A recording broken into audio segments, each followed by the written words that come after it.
What's going on YouTube? JT's Reborn here, and welcome back to another edition of my DC Comics Solicitations discussions video. Sorry I'm a little bit late on this thing. It's like Saturday night, it's super late. I've been working on other stuff, been kind of busy the past few days. But in this video, I'm going to go ahead and talk about the January 2024 solicitations, and this is it. This is like the start of the next year of DC Comics, and it's hard to believe we're kind of at this point already. I mean, Halloween's in 10 days at the time of recording this thing. It'll probably be technically like 9 days once it's uploaded. But we're right on the cusp of it all. Like it's like finally hitting that fever pitch time period. And we're getting near the end of the year. We're going to start the next phase. Once again, more events and all that. And I don't know what DC has planned for 2024. I don't want there to be nearly as many events as we've had like this past year. I mean, pretty much since Dark Crisis, it's just been Dark Crisis, Lazarus Planet, a quick month break, and then a huge Night Terrors event, and then immediately after that, we jump into something like Gotham War, and then when that's over, we jump into Beast World. It's just too many events for people to keep up with. I think it's just kind of ridiculous. Granted, Gotham War isn't like nearly as much as say like Night Terrors. That was just absolutely ridiculous, but it's just a lot. But you know what? Let's hopefully this will do things right. But Beast World's the next event, and I just don't really have much enthusiasm for it. But here we go. So, like I said, one interesting thing, they're releasing the alternate version of like Jason Todd like living instead of dying. So that's one thing. Okay, so they got that. The DC Multiverse is also taking the lead with Godzilla X Kong continuing Constantine this. So let's go ahead and talk about all this stuff that happens. So first big thing, they're re-releasing Batman 428, written by Jim Starlin and all that. So the version where Jason Todd lives. So no Jason Todd Red Hood or anything like that. This is the alternative version of it. So I guess that's kind of cool. The next thing we got, I'll go quickly sum through that, is, I think, did I miss something? Oh, Batman 428 Robin Lives. Okay, we got a Superman stuff right here. So this is Action Comics number 1061, written by Jason Aaron. We should also point out that Philip Kennedy Johnson, I guess, is leaving the title, and that's kind of a sad thing, but it was inevitable. Not everyone's going to stay on everything like forever. But anyway, so Jason Aaron, I'm not too familiar with his work. I have to kind of look in and see what he did beforehand. Writes Superman for the very first time.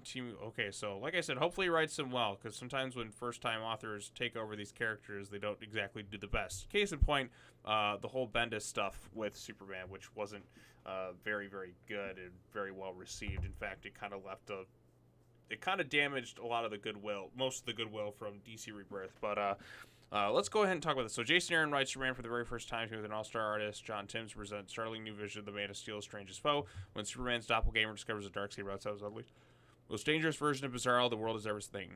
Okay, so Bizarro is going to take center stage in this. I wonder if they'll mention like Red Hood and the Outlaws Bizarro, but I don't know. But okay, we got Wonder Woman star Trinity Special number 1, written by Tom King. Featuring DC's brightest new star, Trinity discovers Lizzie's earliest adventures. She takes the world of heroes by storm, reprinting the character's first appearance alongside hilarious tales of the Little Zones and her super son babysitters. The special will be an instant classic for fans of Wolverine, plus brand new story from the All-Star Creative Team via Wonder Woman's future of Diana's daughter. Okay, we got that one. We got all these different covers here. Oh wow, an artist who actually draws Raven's like pink hair and makes her look very good. That's something kind of surprising for once. Titans Beast World number 4, written by Tom Taylor. A Titan falls. No, they won't. With the greatest minds and killers of the DC Universe, suppose Amanda Waller unleashes her malevolent master plan to remake the world in her image. With the Titans off the board, do the Beasts stand a chance? The Walls hunt begins here. Yeah, they're not going to actually kill anyone off. And if they do, it's not going to be Beast Boy, because they just don't have the guts to do it. Titans Beast World number 5, Waller versus the world. After the shocking events of the last issue, the world stands divided, half with the Titans and half with the woman whose vicious methods have saved them for now. All this in war as Dr. Hate returns to revel and spread their own unique brand of chaos. Whoever Dr. Hate may be. Okay, we got some more covers here. Titans Beast World number 6, 130. So Dr. Hate revealed as Raven makes her final stand against the chaotic evil sorcerer. At least Raven's at the center stage of this. The Titans race against time to cure the world of the epidemic caused by Beast Boy. How far will the team go? How much will the friends sacrifice? Watch as the DCU is forced to evolve or die in the shocking conclusion. So I'm sure they'll be okay. Titans Beast World Tour Star City number 1, written by Josh Williams, writing parent Robert Venditti and Brant D. Stein. Ooh, art by Jamal Campbell, Roger Cruz, and Gavin this and Brandon this. City of Stars, father and son archer duo Oliver Queen and Connor Hawker reunited in the face of evil as they investigate rumors of harrowing experiments taking place at the City Aquarium. Across town, Black Canary's cry becomes lethal as she succumbs to the Beast Boy spores. Can the city's newest hero, Red Canary, stand up to her idol? Plus, Red Arrow and Stargirl reunite to protect the city from the JSA. Oh wow, they're actually bringing in like more of the Arrow family here. That's nice. And Red Canary, remember that character? All the hype surrounding her when she showed up and she didn't really do much. Also, I feel like she should have been a teenage character as opposed to just college, since she was kind of hanging out with like more like since like a new generation. So I don't know. That's just me, but yeah, they didn't really do much to kind of impress with that character. It was a cool design, but not really anything special. But maybe that'll change. Excuse me, I'm yawning. So what do you got here? Titans, number 7. The battle for Tempest, Soul Ridge, now Brother Eternity shows his true self as the Titans battle for their friend with the hope of freeing him from the enigmatic cult leader spell, while exposing the Church of Eternity and their ulterior motives turn the tide of the war for Earth. Only time will tell. Here we go. Here's the real good stuff right here. There's Godzilla there. I think that's Tiamat, like one of the Titans. Look at these covers right here. There's Godzilla right there. You have Batman, Superman. There's Kong. Looks like Donna Troy right there. Nightwing and Supergirl. There's a cover of Godzilla right here. You have, looks like Martian Manhunter, Green Lantern, Superman. This is my personal favorite of it. You have Godzilla right there. You have Kong jumping up like that. You have the Trinity in one shot. Look at that. Look at how beautiful that is. That's fantastic. Justice League versus Godzilla versus Kong, number 4. I still can't believe this is a real book, but 4 or 7. I'm going to be sad when this book comes to an end. But you know what? I very much enjoyed the first issue. It was just fun. It felt like he took like a classic Super Friends episodes, threw the MonsterVerse characters in there, and we got a good start to this 7-issue event. I mean, sometimes these crossovers can be very good. One of my favorites is Batman versus Teenage Mutant Ninja Turtles, the very first one. I think that was James Tynion wrote that one. I thought that one was fantastic. I loved the first one. The second and third, like the sequels, weren't quite as good, but that first one was special. And this is kind of something special too. I don't know if we'll ever see a follow-up to this at all. But you know what? At least we're getting this like in some sort of comic book form. So if you're a MonsterVerse fan like myself, this is definitely something you want to check out. The Justice League's losses are mounting as they battle contain the Titans from Legendary's MonsterVerse. Aquaman and Atlantis confront otherworldly Leviathan, while in the shadows, Legion of Doom and Lex Luthor plot their next decisive move to eliminate the League. But the emergence of the League of Shadows could spell doom for the world. So looks like Ra's al Ghul and that's going to be showing up. I do wonder what characters like exist in this world. Obviously, John Kent doesn't exist because him and the Superman and Lois aren't married. But does Damian exist in this world? I kind of hope so. I mean, he's a big animal lover, and I think it'd be cool to have him like have a scene with Kong or Godzilla. That's just me being the fan, but we shall see. World's Finest. You know, now that I think about it, I haven't even gotten around to reading like the couple other comic books I meant to cover this week. But yeah. So first off, we have Batman number 141 by Chip Zdarsky. Oh god, Zerna is still going on until January. Ugh. I don't like Zerna. I think it's been kind of dumb, and Gotham War has not been good either. Zerna has done the unthinkable and now cut off from everything and everyone. Batman has to face off against his most devastating enemy in a brutal fight for the future of as the specter of the Joker hangs over everything. The stunning conclusion to Mind Bomb is here. Batman Off-World number 3, written by Jason Aaron. I swear this character looks so much like Starfire, but I don't think it is. It looks like her. Batman and his new deep space allies take flight directly to the Warstorm, a spaceship the size of a city filled with highly trained alien-killing machines. Can the young Batman complete his brutal interstellar quest, or do the other cosmic threats line away superstars this and this? Bring your Batman tale on like any other. Look at this. We have Batman and Robin. There's Damian there. We have somebody like who like this must be a really huge locker if somebody's able to hide a knife in here like this. Bat and Robin. Somebody's a Robin and a heart right there. And we have this. Look at those two. Bonding, bonding, bonding. Batman and Robin, number 5, written by Joshua Williamson with art and cover by Simone DeMeo. Batman and Robin had been separated. Batman works with White Rabbit to track down the new femme fatale Shush, while his son Damian hunts down the criminal mastermind who is targeting his father. But Damian won't like who he finds. Don't miss out into the shocking ending. Only time will tell. And we also have an annual here, which I'm excited to talk about that one as well. Batman and Robin 2024 annual, written by Joshua Williamson, art and cover by Howard Porter. So there we go. I think this is cool. We can get like a different artist to kind of draw these things.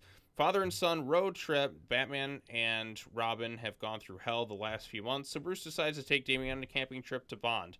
But as they try to enjoy the great outdoors, they find a different kind of hunting ground, one that hunts the most dangerous game. Trapped and cut off from their weapons and backup, Batman and Robin must use their surroundings to hold off and take down some of DC's deadliest mercenaries. You know, it'd be cool, have it be like the Predator. Like, I know we've done Batman versus Predator stuff, but like, wouldn't that be cool if this was like a secret crossover or something like that? I think that'd be pretty awesome. But that's just me. Looks like we have Talia there and Batman. Boy, they're doing some very bizarre sex position in this image right here. It looks like, but or they're like cat dog in a way. They're kind of fused that way. But anyways, I don't know what I'm talking about. But yeah. What am I saying? Yeah. Well, maybe I'll cut that out. I don't know. Detective Comics number 1081, written by Ram V.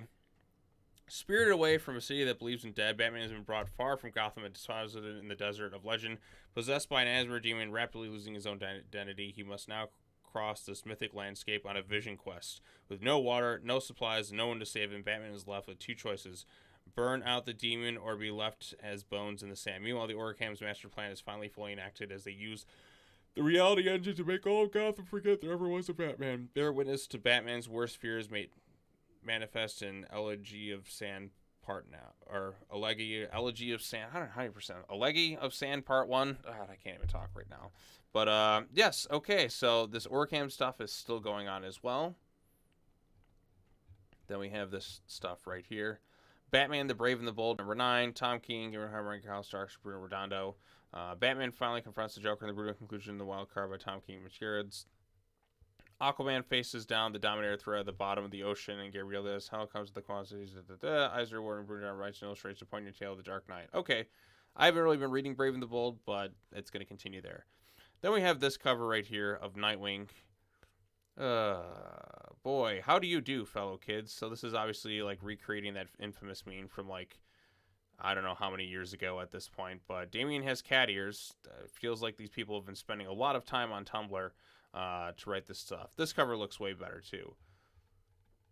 And then we have these two taking photos, Damian with cat ears and all that with Travis Moore. I mean, this is a better cover than the other one, but like, it's kind of weird now because like John Kent has almost become like better friends with Dick Grayson than Damian Wayne ever since kind of the age up and since Tom Taylor started writing both characters. I mean, John's just not the same character he used to be. He's so far removed that he's pretty much someone else entirely. He's not as fun, he's not as exciting, and his stories just aren't as good. And Nightwing is a storyline refuses to actually finish, and the Nightwing run refuses to finish the Heartless storyline, despite the fact that it's been going on like even up to this point like 40 issues. I've kind of lost count. Like started at like 78, 88, 98. It's like 30 to 40 issues or something. We're still not done with that Heartless storyline. I'm just getting like annoyed by it at this point. But Nightwing number 110, written by Tom Taylor. Nightwing background: the Titans are doing all they can to save a world overrun by Beast. Heroes have become threats, and one of the biggest threats now stalks the street of Bloodhaven, where once there was a Robin, now there is a cat. Can John Kent and Nightwing save the city from Damian Wayne, or will the Super Sons be torn apart forever? Of course Damian's the evil one. Why can't Dick Grayson, or why can't John Kent be the evil one? Of course it's may not be Damian. Like, the first time Damian appears in Taylor's, like, Nightwing run, he's some cat evil character or whatnot. I don't know. I just don't care. I have lost a lot of interest in the Nightwing book, and I was enthusiastic with it, like, from the start. But, like, you finally have Dick and Damian, my favorite dynamic duo, like, in the same book again, and, like, it just feels like they've just kind of shafted that relationship. The last time there was really any sense of meaning behind it, I feel like, was all the way back in, like, the pages of Robin, when Williamson wrote the two characters. I mean, come on now. Like, they were so good, like, as a team, but, like, that's been kind of thrown away. The Super Sons have kind of been thrown away. I just, like, I don't like it. I feel like we need a new creative team on Nightwing. I said it. Like, he refuses to finish the Heartless stuff. Yeah, there's some innocent fluff on there, and which can be enjoyable after a while, but, you know, I need a little bit more than just that. So, I don't know. I know I complain about the Nightwing book a bit. I mean, I'll give it props when it's good, but I feel like maybe I just feel like I've kind of lost interest in a lot of it, because some of it just feels empty. and I want it to actually like feel something. It never feels like it's leading to anything anymore, or any real big interesting hooks or anything like that. For the most part, I mean, there's some good things here and there within it, but it's not a total disaster. But it could be so much better, and they just never finish storylines in that book. But yeah, all right. So we got Catwoman here, Catwoman here, Catwoman here again. There you go. You get that shot there with Cats, an all new mystery. Catwoman here. Boy, they have a lot of covers. Catwoman number 61 by Teenie Howard. Selena Kyle goes on her most daring and deadliest heist yet, leaving the hard fresh in the heart of the melted down nuclear reactors. Can she escape with only this? Blah, blah, blah, blah, blah. I don't know. After Gotham War, I'm taking a hiatus from Catwoman. I'm not going to be reading it or really covering it for a while. I'll just wait for it to drop on the DC app if I want to continue it. But yeah, so going from one Teenie Howard thing to another Teenie Howard thing, and Harley Quinn number 36. Beat for Harleytron 666 reporting for duty. Just kidding, kittens. It's me, your Goyle Harley Eucalyptus Tree Quinzel, alive and kicking. Speaking of kicking, I'm fighting for my life over here in the Brother Eye and this dang Omax. Maybe you could help a gal out and lend some muscle of your own. How about it? Oh yeah, also my estranged sibling Alexis Corazon and Steve Rich. Okay, whatever. Don't really care. We got Penguin right there. Wah, wah, wah. The Penguin, number 6, written by Tom King. The battles between the Penguin and Batman are the stuff of legend on the streets of Gotham City. What are their very first encounter? The first strike in this contest of champions. Tom King guessed this. Tell the story of the brutal first meeting of these two titans. God, I feel like I've run out of. I feel like every year there's a whole new. Hey, this is going to be the first meeting of these two titans. Like, what is it at this point? But yeah. So we got this storyline right here. We got some of the characters who were smart enough to stay out of the Gotham War events. Outsiders, number 3. Dreaming of Bats. Only 2 things are certain about the mysterious door that has appeared in the Outsider ship. The first, it was opened by the drummer using a set of multiversal coordinates discovered in a dream. The second, their computers have identified it only as a narrative singularity. For most, to step through such a door would be an unthinkable, even insane, which makes it a perfect mission for the Outsiders. As Kate Kane and Luke Fox venture into the unknown reaches of the multiverse, they will fall deeper and deeper into a maze of darkness, guided by unfamiliar versions of familiar faces. What is this strange world they've discovered? How are they connected to it? And who is lurking in the shadows, ready to destroy it all? Only time will tell. Next up, we have this right here. Superman Lost, number 10. This is the final issue of this Christopher Priest storyline, which I haven't read at all. What is the price of one man's soul? Having finally regained everything he lost, will Superman risk it all to save his second adopted world from unhinged Green Lantern? This critically acclaimed series concludes in a blockbuster finale. Dun dun dun. Oh, there's Magog right there. This must be World's Finest. Batman Superman. Batman Superman World's Finest, number 23. I haven't read the most recent issue, but I do plan to rectify that shortly. The walls are closing in on the World's Finest duo as Boy Thunder falls under the thrall of Gog in the universe of Kingdom Come. Superman and Batman race against the clock, not only to keep Boy Thunder from becoming Magog, but to save the multiverse itself.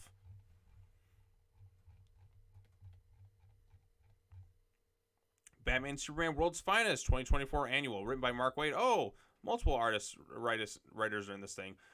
Colin Bunn, Stephanie Williams, Dennis Culver, and Christopher Cantwell. It's the World's Finest Annual. As the battle against Magog rages on Earth 22, Batman and Superman discover a surprising secret by the way of the fifth dimension. Meanwhile, Metamorpho's story picks up after the events of the Elementary arc as our hero journey deep within an ancient tomb that may have a hidden deadly connection to its secret origin. Plus, Batman recruits the challengers of the unknown for a top-secret mission and a special sizzling story that stars the Teen Titans' most buzzworthy member, Bumblebee. It's a world tour of the World's Finest, this first-ever series annual, curated by World's Finest architect Mark Waid. So, yes, the first annual in this series. Like, I'm kind of surprised it's taken them that long to have an annual for it, but hey, more World's Finest, the better. It's the best ongoing book that DC has. It's the most consistently good each month. There are no bad issues of it. So, yeah, Batman Superman World's Finest by Mark Waid is, like I said, consistently the most good book at DC. It's a high standard of quality, a high standard of art. It's just great. Like even the worst issues are just good. So you're not going to get a bad issue in that run. So what do we have here next? Looks like Superman number 10 by Joshua Williamson. Boy, Williamson writes a lot of stuff, doesn't he?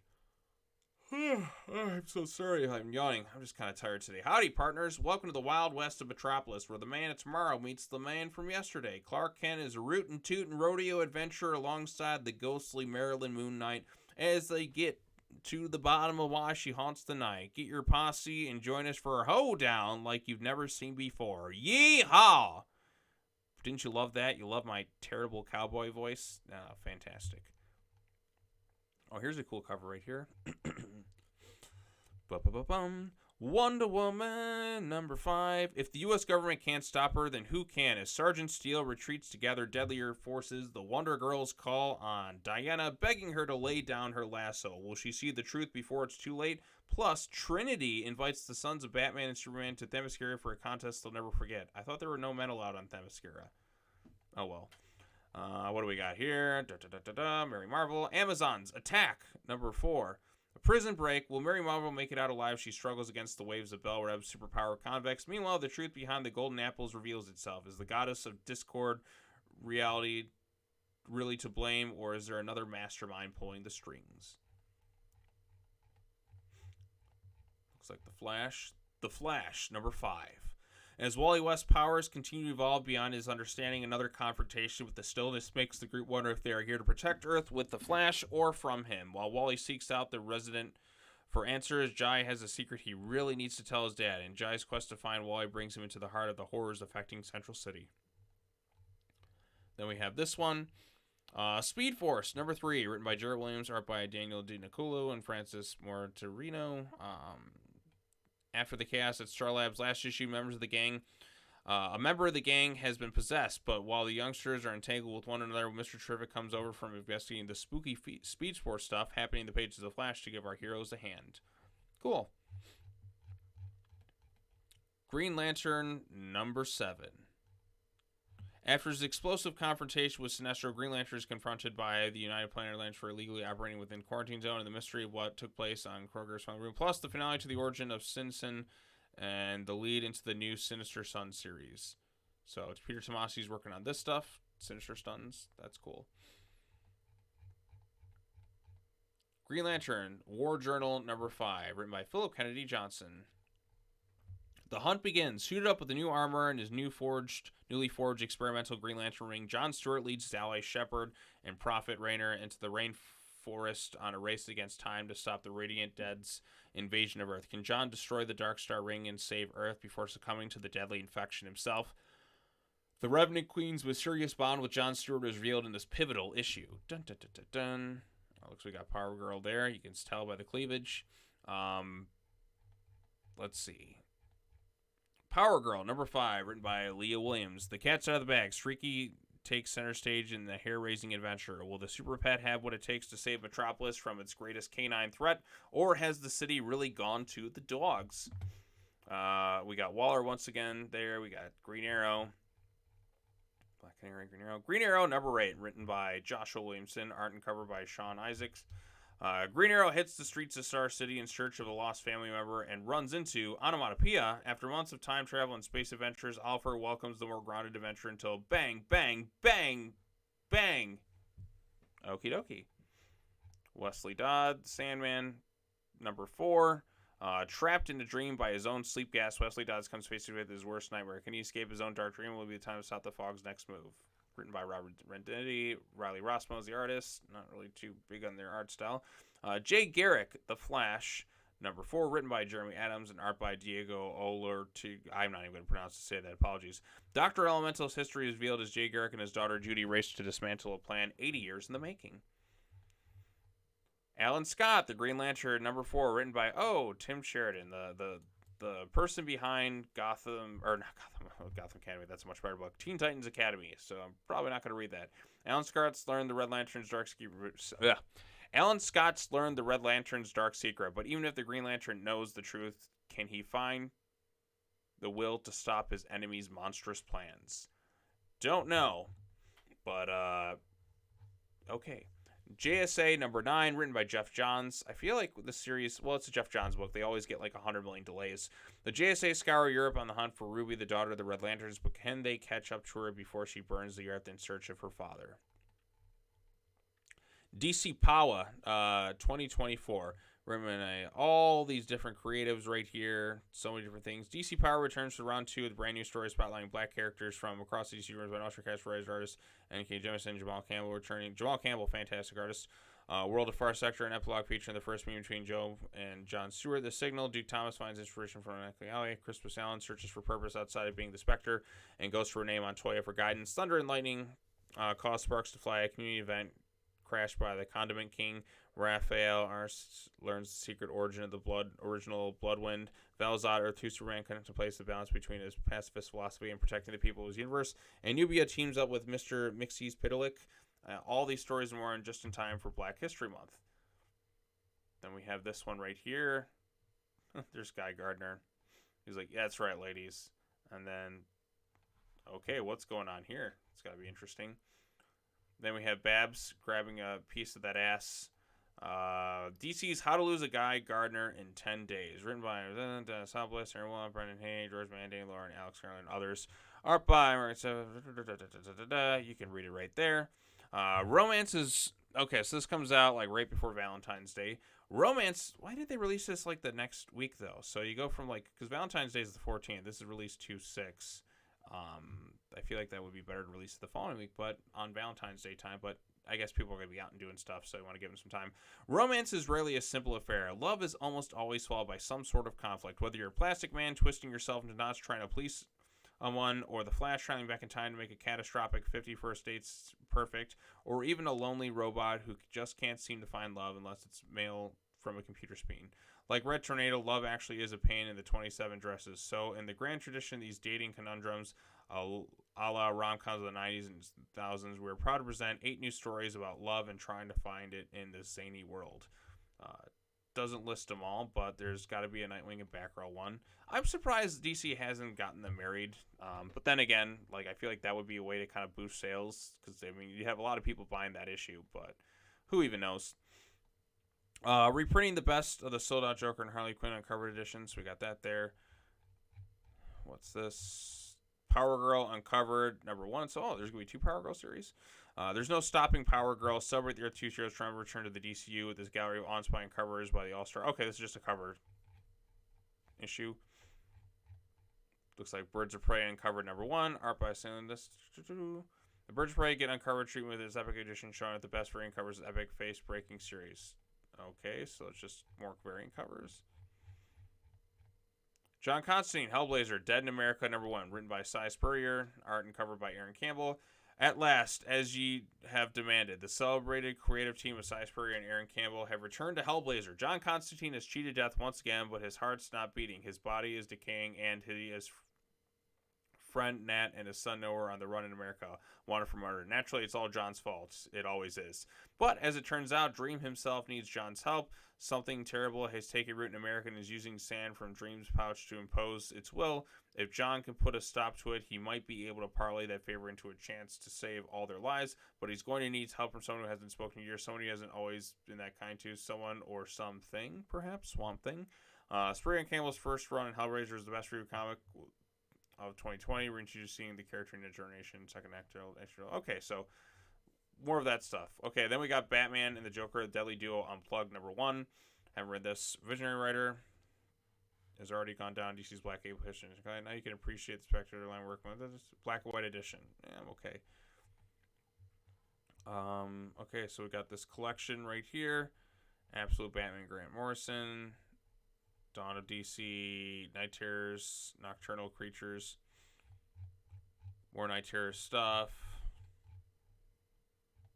Green Arrow volumes. Anything else I'm missing? Cyborg Homecoming. Okay, Action Comics. No. Superboy. Red Hood and the Outlaws. That was a pretty good series. Oh, this is the Webtoons version. Okay. Wayne Family Adventures, which I don't really read. Vixen, NYC, and I think we've pretty much reached the end, right? Oh, okay, we're still going.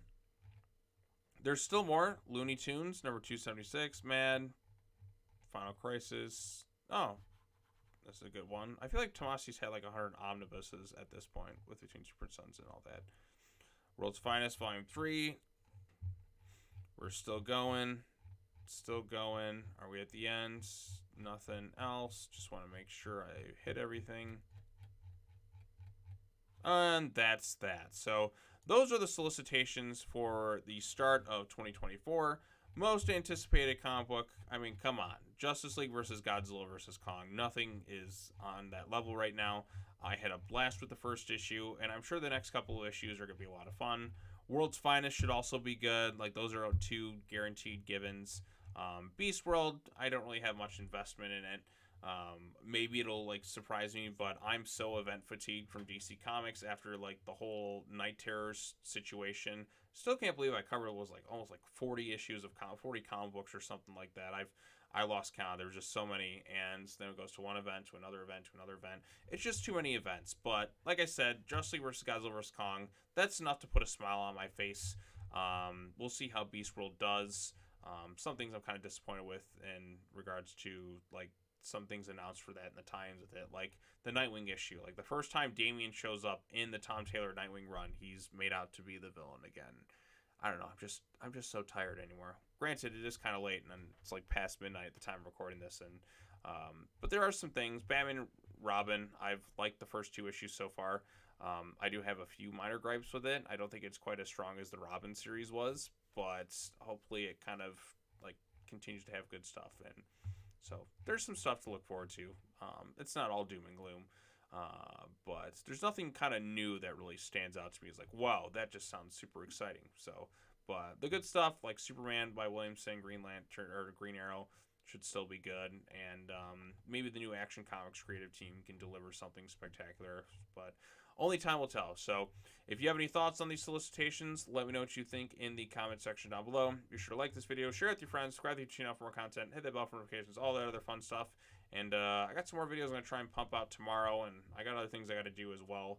But I want to get this one out there because I'm a little bit tardy to the party on this one.